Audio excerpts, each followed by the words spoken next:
napakinggan natin sa mga nagbigay ng assignment nila, ng kanilang team, and ano yung mga prominent subject, siguro napakinggan nyo multiple times yung word na apostasy. So, question, Brother RJ, ano yung ibig sabihin ng apostasy? Ang apostasy ay, kung ito yung truth, at ang truth ay meron tong circle, ang isang tao na nag-apostate ay isa kang tao na malapit ka sa katotohanan, you are in the circle of truth, pero you were not able to enter to the truth. And then later on, dahil hindi ka talaga nakapasok sa truth, darating yung time na currently you are around the truth, later on, you will depart from the truth. Yan yung ibig sabihin ng apostate. Na isang tao ka na nag-agree ka sa katotohanan. For example, go over dito sa 2 Peter chapter 2, verse 21 and 22. In-explain dito ni Peter ano yung characteristic dito sa bahaging ito, yung deterioration ng apostate. Verse 21, for it had been better for them not to have known the way of righteousness. So it's possible for a person to know the way of righteousness. Pwedeng ang isang tao, alam niya yung paraan ng katuwiran, nag-church siya, nagpe-pray siya, nagbabasa siya ng Bible, alam niya yung way of righteousness. Verse 21, after they have known it, to turn from the holy commandments delivered unto them. So mapapansin niyo yung word na turn. Ito yung kalalagayan ng isang taong apostate na you are just in the circle of truth, but darating yung time that you will turn away from truth. So napansin niyo doon, turn from the holy commandments delivered unto them. Verse 22, for it is happened unto them according to the true proverb, the dog is turned to his own vomit again, and the soul that was washed to her wallowing in the marsh. So ganun, nalintulad sa isang aso na anong maiisip ninyo pag merong isang aso na nagsuka? He had vomit. And then, tama, probably nalason siya. Pero what are you going to feel if you see a dog who ate his own vomit? Kinain niya yung kanyang sariling suka. At ganun hinalintulad ni Peter yung mga apostate na previously you're saying that you agree with the truth, you know the way of righteousness, but if you turn away from the truth, it's just like eating your own vomit. Para kang isang aso na kinain mo ang isang suka. At ganun hinalintulad ni Peter yung deterioration ng isang apostate. Ang question, possible ba in our time yung apostasy? Yes, possible ito. Hindi lahat ng nasa church, hindi lahat ng nagsisimba, hindi lahat na nagpe-pray, naghahawak ng Bible ay nasa loob ng katotohanan. Hindi nasa ang question, Brother RJ, how can we enter into the truth? Siguro probably question ninyo, paano ang isang tao makakapasok sa katotohanan? So dito mapapansin nyo sa chapter 1, mapapansin niyo dito, in chapter 1, makikita nyo dito yung divine power, verse number 3, 2 Peter 1:3, according as His divine power had given unto us all things that pertain unto life and godliness, through the knowledge of Him that had called us to glory and virtue. So dito, dito sa sulat ni Pedro, he mentioned that believers already received everything that we need for life and godliness. Meaning, tandaan natin, the 2 Peter epistle, it's all about how to overcome apostasy. If you're a Christian, if you're a believer, how you can overcome this kind of apostasy? There are people that are turning away. Peter started this epistle by saying, if you are a believer, you already have the power for life and godliness. Meron ka ng kapangyarihan. Ang tanong, Brother RJ, paano yun? Kailan yun? Kung ang tao ay saved, kung ang isang tao ay mananampalataya, meron siyang, nasa loob na siya ng katotohanan. Yan yung difference. Ang isang saved, nasa loob siya ng katotohanan. That's why Peter said sa mga believers, sa mga church member ng kanyang sinulatan, according to His divine power given unto us.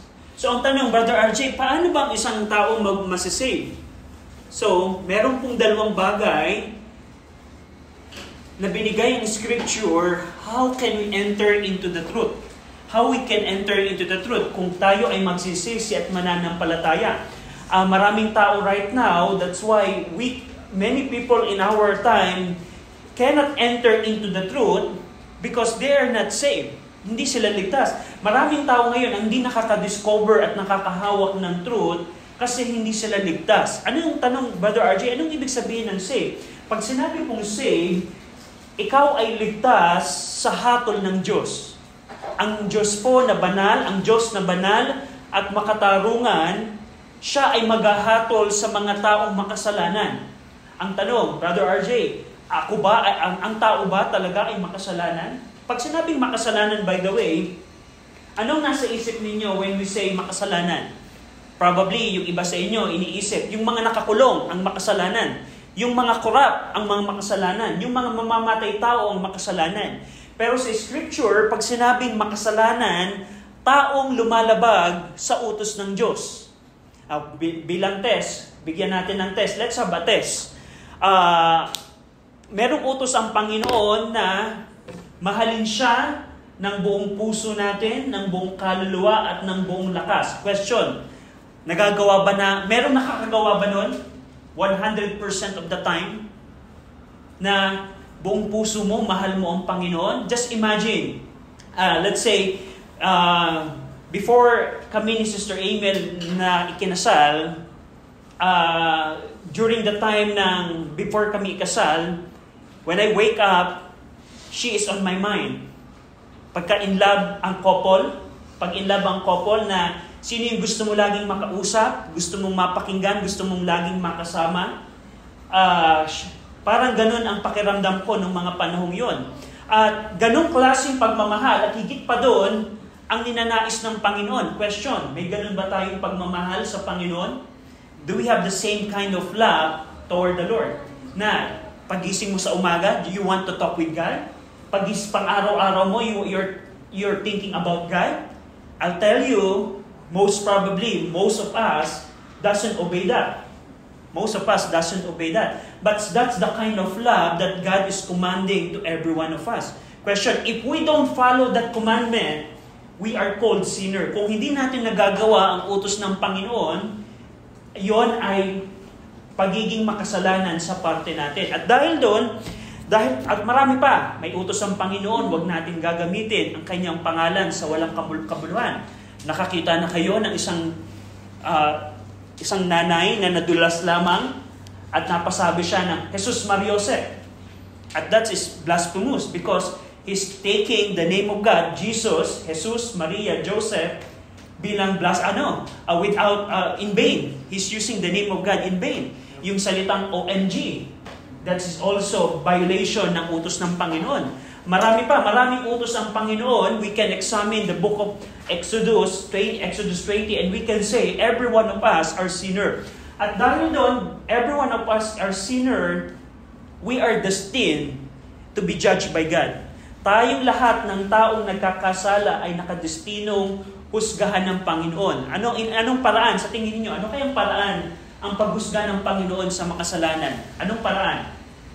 Napakinggan niyo na ba ang lugar na tinatawag na impyerno? At ang impyerno, by the way, is real. Ang tanong, Brother RJ, kaya ba ng mapagmahal na Diyos at mahabaging Diyos na itapon ang isang tao sa impyerno? Yet, that's the reasoning of many people today. Can a loving God and merciful God throw someone to hell? Sa tingin niyo, anyone?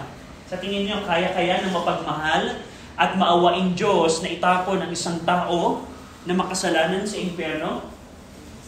Yes. Why? Kasi tandaan ninyo, don't forget, our God, yes, He is loving and He is merciful, mapagmahal at maawain ang Diyos. But don't forget, the God who created us is also holy and righteous. Huwag natin kakalimutan na kahit mapagmahal at mahabagin ng ating Diyos, ang Diyos din natin ay makatarungan at banal. Pag sinabing makatarungan, parang ganito to. Halimbawa, sino sa inyong may bicycle? Sinong may bike? Ikaw bugoy, meron kang bike? Sino sa inyo ang may cellphone na lang? Ayan, lahat kasi marami. What if I borrow your phone? Sabi ko kay Unico, pahiram muna ng cellphone mo. And then, pag sinauli ko yung phone kay Unico, sira na kagad yung LCD.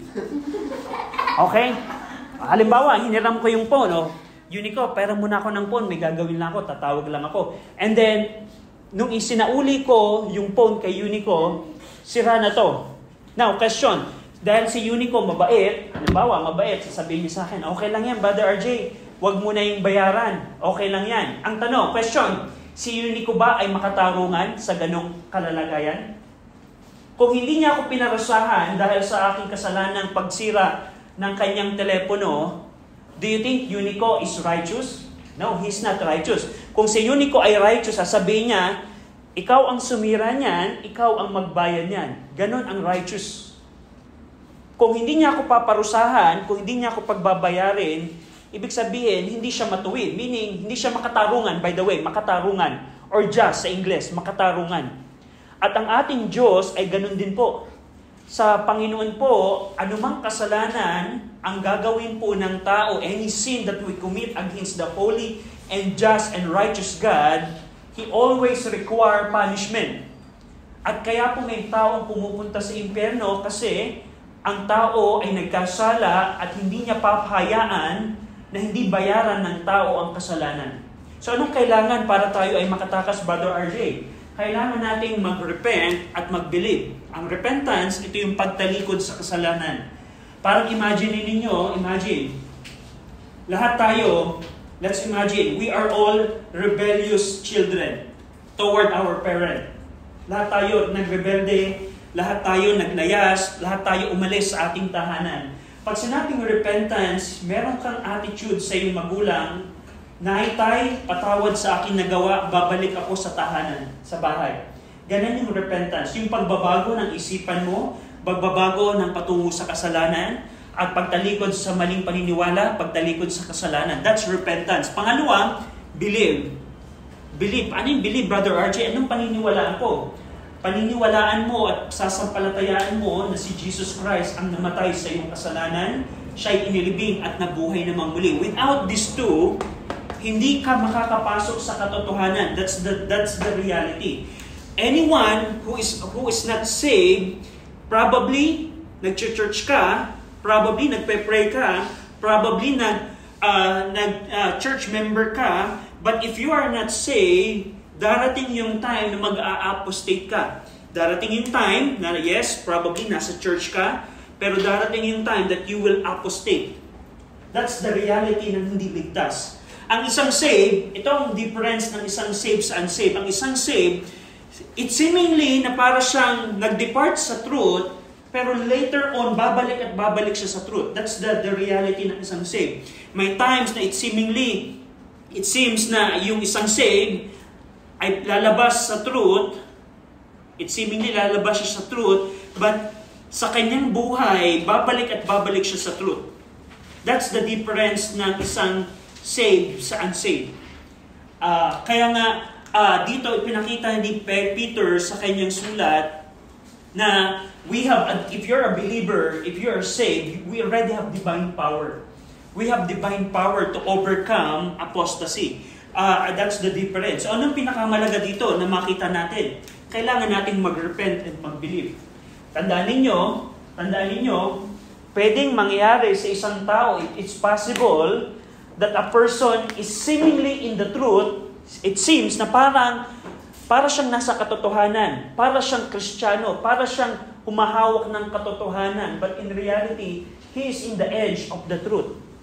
But later on, how can we know if that person is saved? If that person depart from the truth and never come back to the truth, that is a proof that that person is not saved. So, ang isang taong ligtas, ang taong hindi ligtas, para siyang nasa katotohanan, pero bandang dulo or bandang sa kanyang buhay, darating yung time na magdi-depart siya sa truth ng Scripture at i-reject niya ang truth, and yun ang nagpapatunay na hindi talaga siya saved. At yun ang topic, this is the topic of 2 Peter. This is the whole topic of the 2 Peter. Now, let's have a quick survey. Probably, I'll continue yung survey na to next week. But let's see chapter 1. Tingnan natin yung 2 Peter chapter 1. So, chapter 1, verse 1 and 2, you will see here yung introduction. Peter or Simon Peter, a servant and an apostle of Jesus Christ. He wrote to the believers who shared the same precious faith. Mapapansin nyo, sa verse 1 and 2, sinulatan niya yung mga mananampalataya na merong common faith. Meaning, ibig sabihin, kung ano ang belief ni Peter, it's the same belief ng mga sinulatan niya. Like precious faith with us through the righteousness of God. Sa chapter 3 to 11, itong section na ito, chapter 1, 3 to 11, ito ay patungkol sa divine provision and Christian virtues. Divine provision, meaning, one thing that I want you to know, God, if you're a believer, you can overcome the apostasy. If you are a saved person, God gave us ways to overcome apostasy. Parang ganito, halimbawa, let's say polio. Do you know polio, by the way? Yes. Alam na si Bugoy, alam yung polio. I don't know, kasi hindi na sikat. Yung polio, hindi na sikat. Probably, I'll use rabies na lang, rabies. Halimbawa, rabies. Alam niyo yung rabies? Kung halimbawa, itong mga girls ay merong vaccine ng rabies. Regularly, nagpapabaksin sila ng rabies, anti-rabies. And then, tayong mga boys, we don't have vaccine for rabies. And let's say, all of us were bitten by stray dog or stray cats. Now, question, among us, who will overcome rabies? Yung may mga vaccine. So, ganun din dito sa apostasy. If you are in Christ, if you are saved, it's like you have the vaccine. You have the divine power to overcome apostasy. And kung ikaw ay hindi saved, if you are not saved, it's like you're a person who is nakagat ka ng aso, pero wala kang vaccine, makakasakit ka. And later on. So dito, pinakita sa chapter 1, verse 3 to 11, yung divine provision na God has already given the believers everything we need for life and godliness. Plus, great and precious promises so they can share in God's holy nature and escape world corruption. Makikita natin yan dito. Pero, now, for example, let's say you already have the vaccine sa mga girls. Yes, you know that you have a way to overcome rabies dahil meron na kayong vaccine. Meron pa ba kayong kailangan gawin? Halimbawa, nakagat ka na ng aso. Let's say, you will just, iisipin mo na lang ba na since I have vaccine, I will just let the wound like that. Halimbawa, hindi mo na uugasan. Hindi mo nalalagyan ng gagamutin. Gagawin mo na lang, halimbawa, nabubulok na yung kinagat ng aso. Nabubulok na. Nasa isip mo, since I have a vaccine for rabies, I will let the wound like that forever. And it will be rotten and later on, ganun ba ang gagawin mo? Or meron ka pa rin gagawin? Meron ka pa rin gagawin. And that's the same thing for the believers. It doesn't mean that if we already have divine power, we will just do nothing. That's why Peter said here, you need to add these virtues, the Christian virtues, yung 7 qualities. Believer must add to their faith the 7 qualities. Ano yung mga 7 quality? Yung virtue, meaning moral excellence, yung knowledge, yung self-control, yung perseverance, yung godliness, yung brotherly kindness, and love. And if these qualities are present and growing to a person, believers will be fruitful and stable. So napansin niyo, it doesn't mean na you already have the vaccine for rabies. If you get bitten, wala ka nang gagawin. No, you need to clean it up. You need to consult the doctor. You need to have a follow-up for your vaccine. Baka kasi kailangan mo pa ng extra vaccine. Ang point dito, kung ikaw ay Christian na meron kang divine power, there are something that we need to do to overcome apostasy. And Peter said here, you need to add yung 7 qualities. And without them, binanggit nung verse number Verse number 8, go over in 1 Peter 1:8. If these things be in you and abound, not only it's in you, not only you add it to your life, but it's growing because it's abound, they make you that ye shall neither be barren nor unfruitful in the knowledge of our Lord Jesus Christ. So napansin niyo, it doesn't mean that you already have the divine power. You can overcome apostasy. It's not something like that. You need to add these qualities. Not only to add, but make it growing. Make them growing. Hindi lamang dadagdagan nyo yung mga virtues na ito. Ano ba yung mga virtues dito? For example, virtue, meaning moral excellence. Kristiyano, meron ka bang moral excellence? Pag tinignan yung buhay mo, meron bang morality na nakikita sa buhay mo? Pagkakasama mo, ang mga kaibigan mo, meron ka bang moral excellence? Ano yung knowledge? Knowledge is scripture. Self-control. Ano yung self-control? Kaya mong i-control ang sarili mo. When your flesh wants to do sin, you can say to your flesh, no, I don't want to do that. Self-control. Perseverance, yung pagiging persevere. Godliness and brotherly kindness and love. You need to add those virtues to you if you're a believer. And not only that, you need to make it abound so that hindi ka magiging unfruitful sa knowledge of God, knowledge of our Lord Jesus Christ. So, yan yung very important na makita natin dito. And makikita nyo din doon sa section na ito, yung pagiging diligence. Kung ikaw ay diligence, if your diligence in these virtues confirms the calling and assure entrance into Christ's kingdom. Kung merong ang taong diligence to these virtues, it proves that he's a saved person. That you have an entrance to the kingdom of God. Mapapansin nyo? But he that lacketh these things, verse number 9, but he that lacketh these things is blind and cannot see afar off, and had forgotten that he was purged from his old sin. Wherefore the rather, brethren, give diligence to these virtues, to make your calling and election sure. If you do these things, ye shall never fall.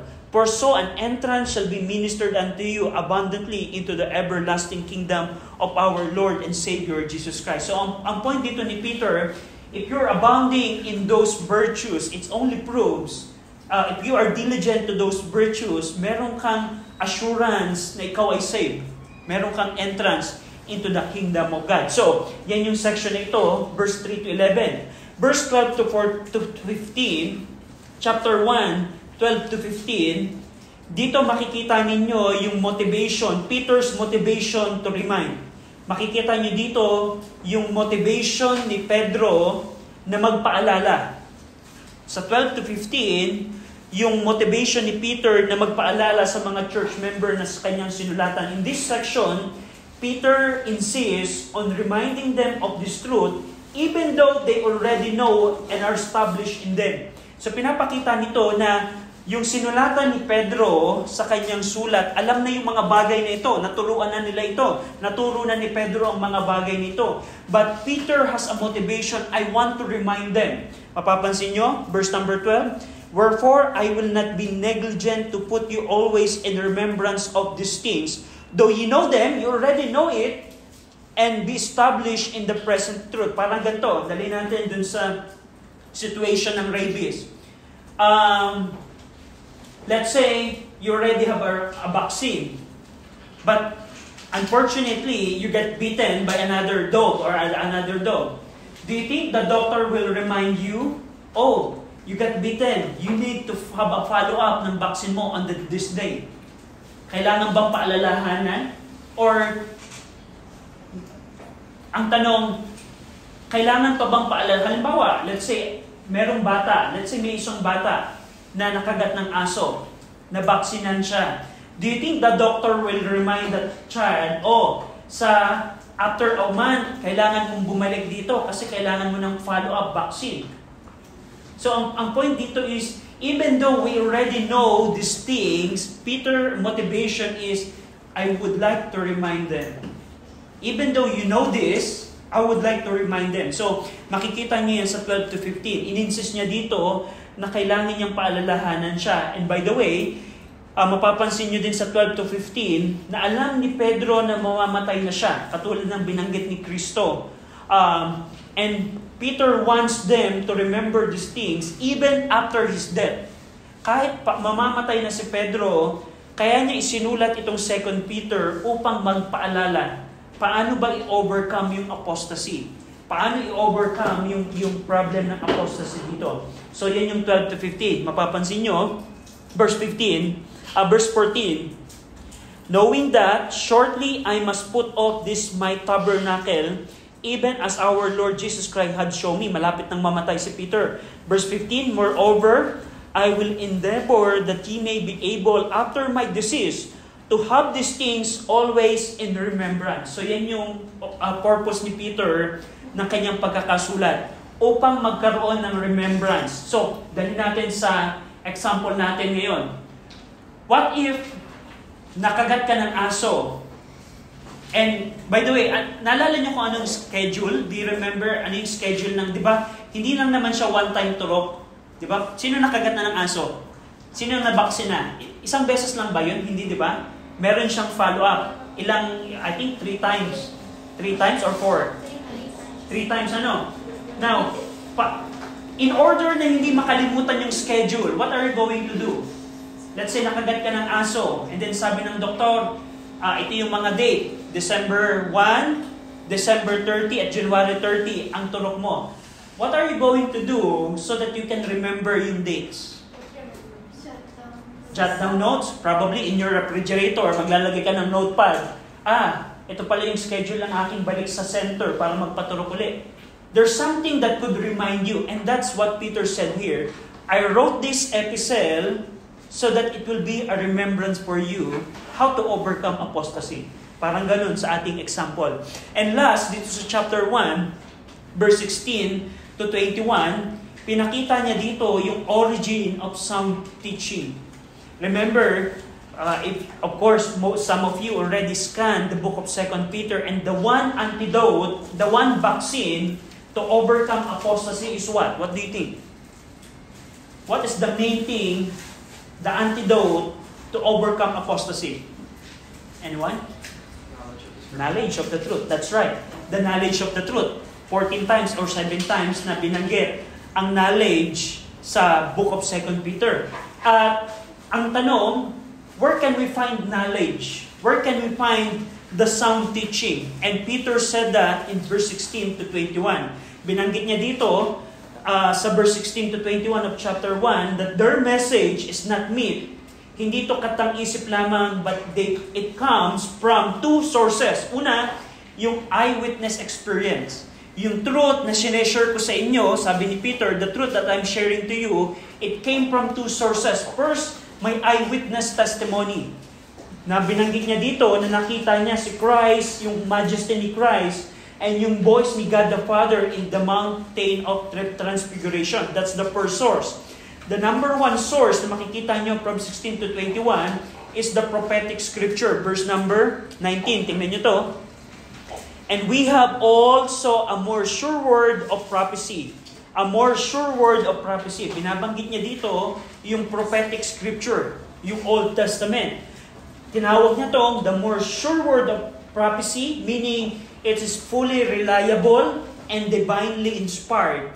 Dito ay pinapakita ni Peter na scripture did not arise from private human interpretation or initiative. Instead, they were inspired by God. They were holy men, spoke as they were carried along by the Holy Spirit, making scripture authoritative and binding. Pinapakita dito from 16 to 21 ni Pedro, saan nagmula ang kanyang teaching? Saan nagmula yung kanyang teaching? Una, hindi ito nanggaling sa mythical katang-isip lamang. Hindi nanggaling ito sa katang-isip. Binanggit niya dito ni Peter na yung kanyang message, nagmula ito una sa kanyang personal experience wherein nakita niya na si Jesus Christ ay glorified ng Panginoon, ng Diyos. Yung during the Mount Transfiguration. Pangalawa, yung kanyang message ay based sa more sure word of prophecy. Ano yung more sure word? Sa Old Testament. Now, binanggit dito ni Peter, how can we say na reliable ang scripture? Question. How do you know that the Bible is reliable? Sa tingin ninyo, paano nyo nasabi na reliable ang Bible? Anyone? Any idea? Brother William? Because everything that the Bible's prophesied has come to pass. That's right. It will come to pass. So yung mga prophetic things, prophecy, it happened and it will happen. So that's one thing. Another thing. Another reason. Arya? Kasi nakikita po sa pamumuhay ng tao. Ano po yung nakasulat sa Biblia. That's right. Yung buhay ng tao. So ang point natin dito is we can say that the Bible is not an ordinary book. It's not an ordinary book. It speaks of science. There are many things in science that later on discovered, but it was first mentioned in the Bible. Yung prophetic events, yung patungkol sa Israel, patungkol kay Christ. So, ang point dito, it's not an ordinary book. Peter mentioned the sure word of prophecy. They were holy men of God who were moved by the Holy Spirit and they wrote the inspired word of God. Inspired word of God. So, dito pinakita ni Peter yung sound teaching wherein we can get knowledge to overcome apostasy. So, next week, pag-aaralan natin yung chapter 2 and chapter 3. Any question? Meron bang tanong? Meron tanong? Any question? So, kung wala na, Brother William, can you pray for us? Let's pray. Panginoon, maraming salamat sa magandang araw na ibinigay ninyo sa amin at ang pagkakataon ito upang mag-aral ang inyong pong salita, ang aklat ng 2 Peter, and nais po namin kayong parangalan sa lahat ng aming mga gawain today. Tulungan niyo po kami na makinig sa salita ng Diyos sa morning service at afternoon service po, and help us to worship you in spirit and in truth. Ito po ang aking dalangin sa pangalan ni Jesus. Amen. Amen.